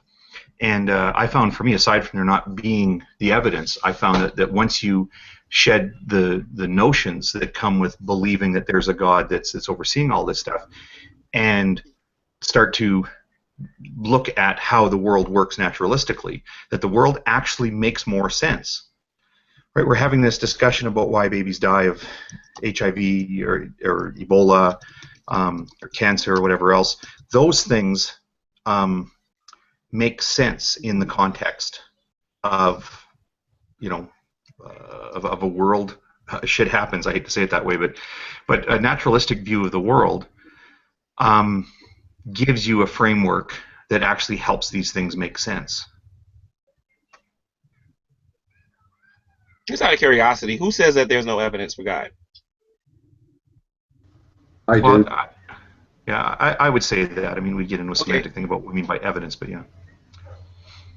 I'm not going to. I suspect there's a follow-up question, but yes, I will put my hands up and say I do not find any evidence for any. Right, and that's subjective. That's your own personal opinion that there's no evidence, but that should not affect the rest of the world, though. You're talking to me as if there's no evidence. I believe that there is evidence for God. I believe that there's evidence that Jesus Christ walked the earth. I've asked you several times during the course of this program to provide your best evidence. Your best evidence, you said, was answered prayer. And we've discussed that. That ain't what I said. That ain't what I said. I said answer per presuppositional argument, cosmological argument, intelligent design, etc., etc., etc. Best argument. I asked you specifically what your best argument was. I know you've got other arguments, and I think that you actually probably chose the best one, because your other arguments, including presupposition... No, this is the one I'm most familiar with. My answer to prayer argument has not been refuted on YouTube. And in order to refute something, you have to be better than it could have been this and it could have been that. G-Man, please, just pause. Just pause for a second. No, I haven't. G-Man, I'm going to do you a favor, okay? Please calm down for a second. We're coming up to 2 hours, and I do think, I know that on the last show we overran. G-Man, will you please be quiet and let me finish? I'm going to mute. Well, let me finish what I'm going to say before you start criticizing me, okay? 2 hours, I think, is as much as a show should go, and I know that we overran it last on the previous show. We could do an after show, or alternatively, what I'm going to suggest is that G-Man starts his own show in a few minutes' time, and anyone that wants to go to that show, myself included, I will go there for some time. We can continue the conversation there. Okay, G-Man? Do you understand now where I'm coming from? I'm going to hand everyone over to your show with your control so you can direct the conversation as you like. All right? Is that a fair thing to do? I have other things I got to do. I can't sort of hang out right now. I can do it as another day or something like that. Another time. In that case, we'll have to continue on a separate occasion. I was trying to offer you an opportunity to do that. I'm not going to allow the show as I did on the last occasion. Most of the people watching has heard my argument. Sorry? Most of the people watching this program right now has heard my argument. Yes, I think we probably have. And I apologize. I see that in the comments you're saying there is a lag. That may be why we are sort of like kind of talking over each other, and I apologize for that. But we're coming up to, as I say, 2 hours. I also have things that I need to do. So let's see if we can find some friendly notes to conclude the program on. Who would like to go first? Cliff Jumper. I'm just going to go down it the way I see it. Cliff Jumper, you're the first on the left, so you go first. Sure. I think we've been talking about certainty a lot, and I think that certainty is a vice.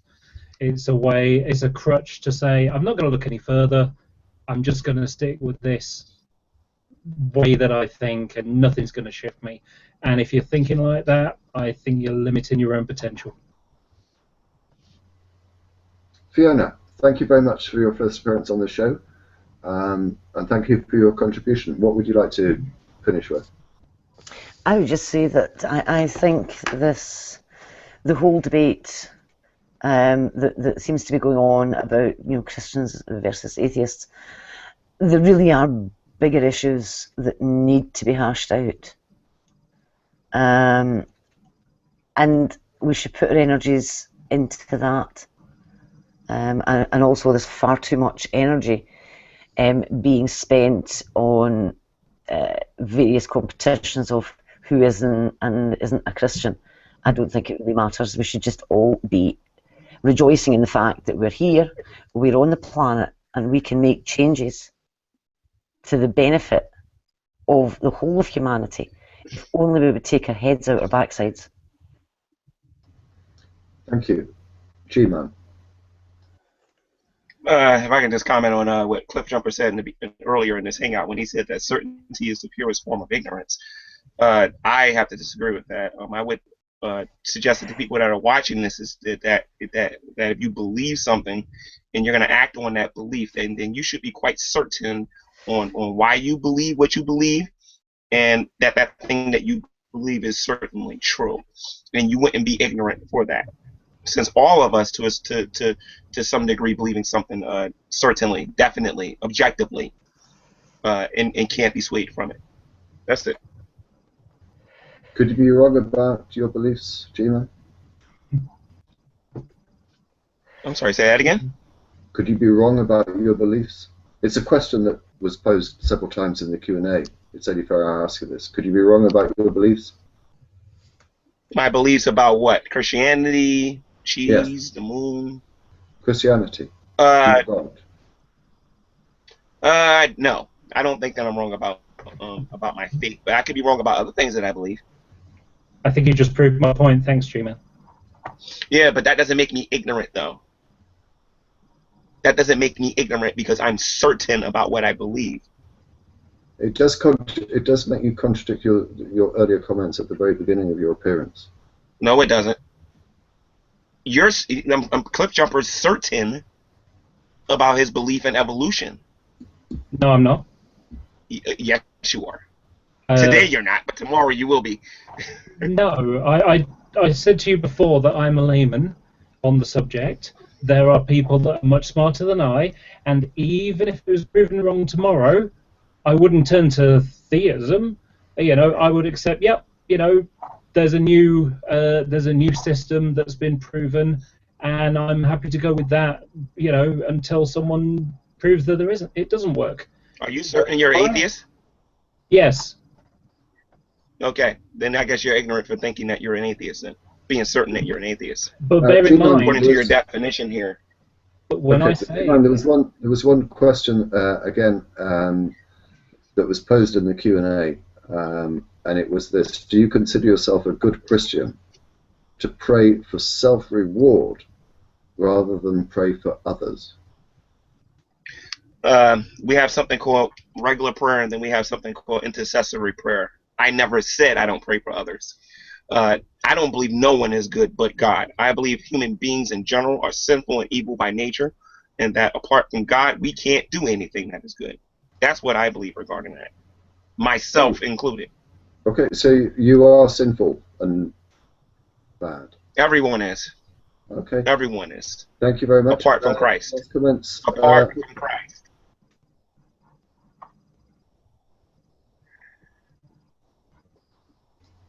Who might want to unmute himself first. You didn't say anything. Me? Am I next? Am I next? Because I've got sort of closing. You're the last to go. I know, but I think you were muted when you invited me to speak, and slightly when you pointed out that I was muted. In any case, closing comments. I have 4. Let me whittle it down to 2 out of courtesy for the audience. I think this issue of certainty, we can. You're still talking. You're still muted and talking. Let's go for all 4. Come on. What? Okay. I think we got some more we can flesh out on the certainty issue, and and sort of when it's healthy or not healthy to be absolutely certain of things. Maybe we can save that for another show. Let's see what I can touch on. I just think the world makes a lot more sense when you look at the world and see how it actually works.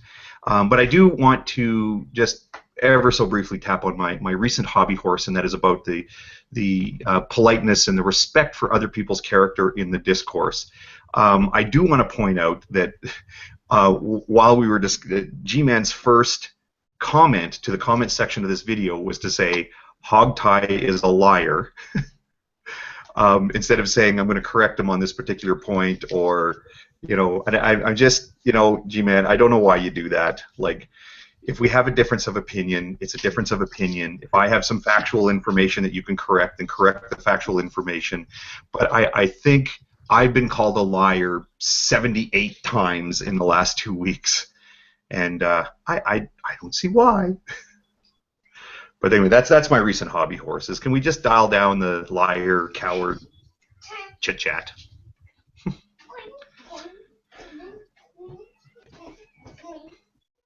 Yeah, that was your first one. What was your second, third, and fourth? No, I already did. That was my first three. I said we should talk about the confidence thing a bit more. Oh, sorry. And what was the other one I said we should talk about a bit more? Oh, the specified thing. We never really got into. I had, just in case the show got boring, I thought I really want to talk about the meaning of the word specified. Okay, specified and specific are two different words. They're spelled differently and pronounced differently, and they mean different things. And I thought if the show was really boring, I could do a little math lesson on what specified means. But I will say I found it interesting that I was in that hangout for 1 hour and 58 minutes, and True never got around to asking me what I meant by specified.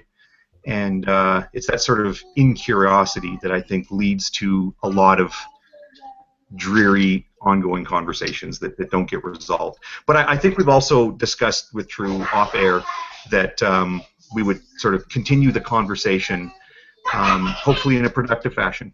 So we'll see. Okay, on that note, let's draw it to a close. Thank you everyone that's contributed, and